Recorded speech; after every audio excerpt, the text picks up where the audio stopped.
Today in this video, I'm going to breed a type of fish in these tanks that you don't see very often.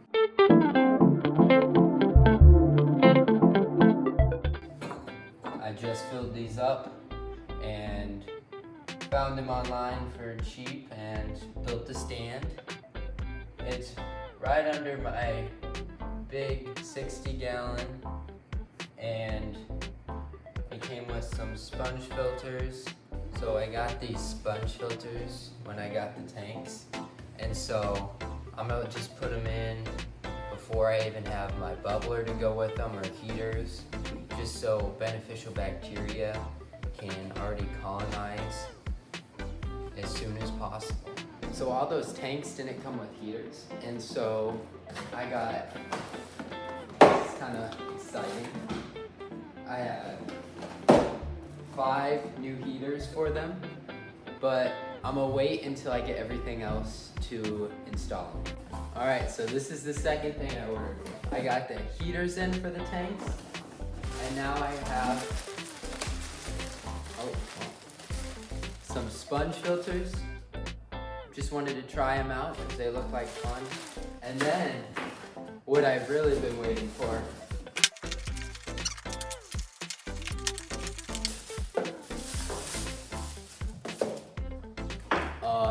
a bubbler. So now I have everything that I need to set up my tanks.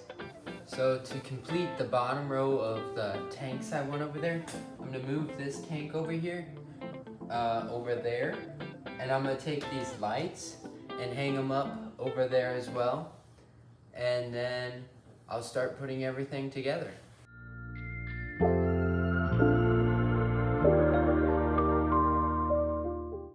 So I set up all the lights and stuff. Oh, this one's falling. Still need to work on it a little bit, but now I'm gonna put the heaters and attach the sponge filters and get everything situated and let them cycle for a few weeks. Everything's finally set up, and this turns the bubblers on. So here we go.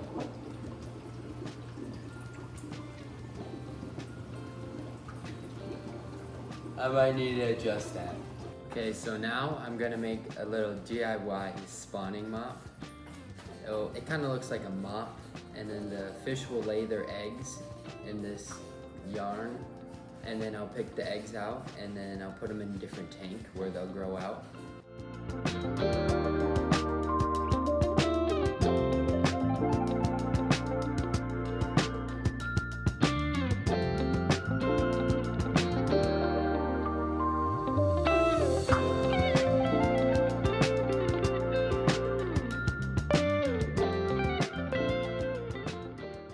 Okay, so it's been about 2 weeks since I last set up those tanks, and I noticed the pH was rising, and I have well water, and so I've been thinking about it anyways for a while, since the pH was already kinda high, and I just decided to go for it.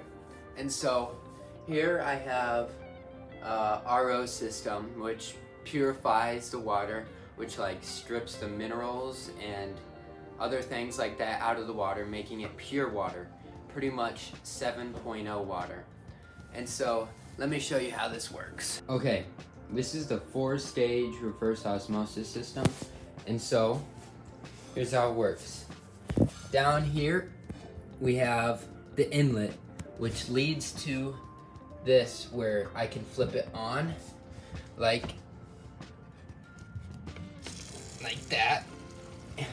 And now the water will flow through here,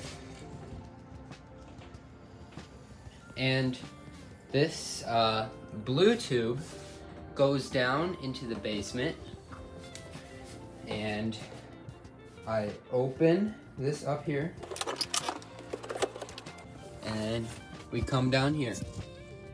See, the blue tube comes down here, brings the water to a tank pretty much. This is where the RO water goes. And then it's not all the water is pure coming out of this system. And so the bad water, which is the water that is like not used, is brought right here, right to this black tube, and it is put into the waste, and it just goes out like that. Okay, so before I can do anything too interesting with the fish, I have set up a little experiment. This is 100% RO water with some added minerals. This is 75% RO water with tap water. This is 50% with tap water. And this is 25% with tap water. And so the goal of this is to find the correct pH, TDS, what else?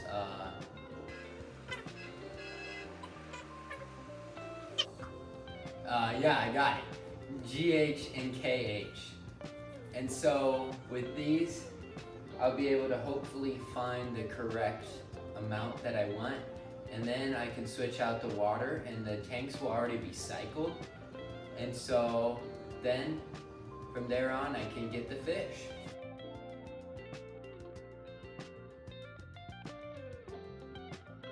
I figured out the right ratio of tap water to RO water, which is 50% of each. It's not the same for everybody. And then I add a little bit of remineralizer, which adds to the TDS, GH, and KH. And so now I am going to change the water out in preparation for the fish, and hopefully can order the fish soon and get them in. Okay, for the final test, I have like pure ammonia, sorta. I don't know exactly what it's called, but I'm gonna put it in these tanks, and by tomorrow it should be almost completely transferred to nitrate. And just if I put one drop in here, it's a good test to see if it's cycled or not. All right, let's see how it goes. Okay, so now's the time. I'm gonna test these two tanks, and whatever the results are decides if I get the fish tonight or not. All right, the tanks are cycled. The levels aren't exactly perfect, but you can see the nitrite go to nitrate and ammonia go to nitrite. And as long as the ammonia was 0, that really shows it. Also, the nitrate went up, which is good. It should be up. And so it's finally time to reveal what fish I'm getting. I'm getting the red eye neon. Red neon blue eye rainbow fish. They get about 1 inch long, and I'm gonna get 12 of them for these two tanks, and I'm pretty excited. So the fish have come in, and they're in here, and I'm gonna start drip acclimating them, and then hopefully in like 30 minutes to an hour, I'll be able to put them in, and I'll get some good shots of them.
Okay, so now the fish have been in here a couple days, and the last thing to do is I'm gonna add the pothos, and it's pretty much gonna be complete. And so far they've been looking pretty good. Alright, it's been a long couple of months since I've last recorded, and for some reason I just never finished the video. I did everything and I just kind of left it. Well, here's what happened. In this tank we have all the little babies. I would say about 20 or 30 of them, and there's more in another tank. And then the parents are in this tank. Obviously not in the same place. You have to watch the video that I put out recently. I think it's the one I put out right before this one. And so basically they've been laying their eggs in the spawning mops, and I just put them in a separate tank and grow them out. If you want to see a complete video on how the eggs hatch and how long it takes, I put a comment down below. I don't care. But it's been pretty successful. The only thing is sometimes the eggs just don't hatch. I don't know. Usually, I'm guessing they're just not fertilized. But I'll show you an update on how these fish are doing, and the video will end there. So, thanks for watching.